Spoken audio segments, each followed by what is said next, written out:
मैं रोहन एक 21 साल का लड़का हूँ और मेरा रंग सांवला है। मेरी मौसी का फिगर और खूबसूरती क्या बताओ आपको, सच में वह बहुत ही मस्त है। वह बहुत गोरी और गुलाबी है, जैसे मक्खन में एक उंगली सिंदूर। मौसी का फिगर करीब 30 से 38 का है। उन्हें देखकर ही मुझे ऐसा लगता है कि उन्हें अभी ही पकड़कर चुम्मी ले लूं। यह कहानी तब की है जब मेरी मौसी हमारे घर कुछ एक सप्ताह के लिए रहने आई थी। उस वक्त मैं घर पर अकेला था क्योंकि मेरे मम्मी पापा दोनों 2 दिन के लिए गाँव गए थे। तभी मौसी आ गई और उन्होंने बेल बजा दी। मैंने जाकर देखा तो मेरे सामने मेरे सपनों की रानी मेरी मौसी खड़ी थी। मैंने झट से दरवाजा खोला और उन्हें अंदर ले लिया। उस समय मौसी ने काली रंग की साड़ी और काले रंग का ही ब्लाउज पहना हुआ था। मौसी का ब्लाउज काफी गहरे गले का और पीछे से 1 इंच की पट्टी वाला था, जिससे उनकी पूरी पीठ खुली थी। मौसी एकदम मस्त लग रही थी। उन्होंने अंदर आने के बाद मुझे प्यार से गले लगाया। मुझे तो बहुत मजा आ गया। मैंने भी मौका नहीं गवाया और अपने हाथों से उनकी पीठ को अपने सीने से जकड़ लिया और उनकी गर्माहट से अपने सीने को ठंडक दिला रहा था। मुझे बहुत मजा आ रहा था। फिर मौसी मुझसे अलग होकर सोफे पर बैठ गईं। मैंने उन्हें पानी लाकर दिया। तब उन्होंने मुझसे मम्मी और पापा के बारे में पूछा।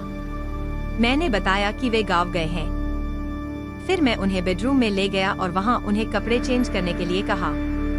मैं उन्हें छोड़कर बाहर आ गया, लेकिन मौसी दरवाजा लॉक करना भूल गईं। मुझे यह बात नहीं मालूम थी। मौसी बाथरूम में जाकर फ्रेश होकर आ गई थी और कपड़े पहन रही थीं। तब वह मैक्सी पहन रही थीं। मैं छिपकर देख रहा था। जब उनका सब चेंज हो गया तो मैं वहां से निकलकर हॉल में आकर बैठ गया। मौसी बाहर आ गई तो मैं एक पल के लिए ठगा सा रह गया।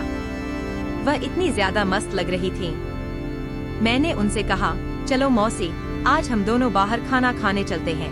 मौसी फट से राजी हो गई और फिर से चेंज करने चली गई। मैं भी चेंज होकर आ गया। उन्होंने फिर से वही काली साड़ी पहन ली थी। मैंने बाइक निकाली और हम दोनों खाना खाने निकल गए। वह मेरे पीछे मुझसे कुछ दूर होकर बैठी थी। मैंने स्पीड ब्रेकर पर ब्रेक दबाना शुरू किया तो वह मेरे साथ चिपक गई और मुझे पकड़कर बैठ गईं। अब मुझे उनकी गर्माहट महसूस हो रही थी। हम दोनों ने खाना खाया और वापस निकल पड़े। तभी अचानक से तेज बारिश आ गई। हम दोनों बहुत भीगने लगे।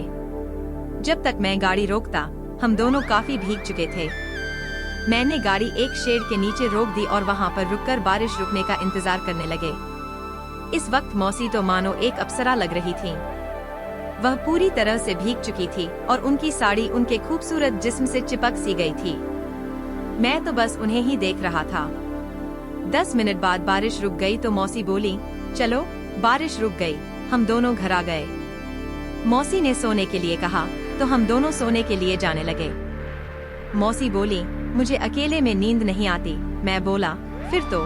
मौसी बोली, तुम मेरे साथ सो जाओ। मेरा तो मानो लॉटरी निकल पड़ी थी। मैं उन्हें ना कैसे कहता। आज मेरा सपना पूरा होने जा रहा था। फिर मैंने उन्हें मेरे कमरे में आकर सोने का कहा। वह मेरे कमरे में आ गईं। मैंने सारी लाइट बंद की और सोने के लिए लेट गया। हम दोनों ने एक ही कंबल लिया था और बाहर बारिश होने के कारण हमें ठंड भी लग रही थी, तो हम दोनों जरा चिपक कर लेटे थे। तभी मौसी ने मुझे अपने तरफ खींचा। मैं उनका इशारा और इरादा दोनों ही समझ गया और मैं भी उन्हें अपने पास खींचकर किस करने लगा। मौसी भी उसका मजा लेने लगी।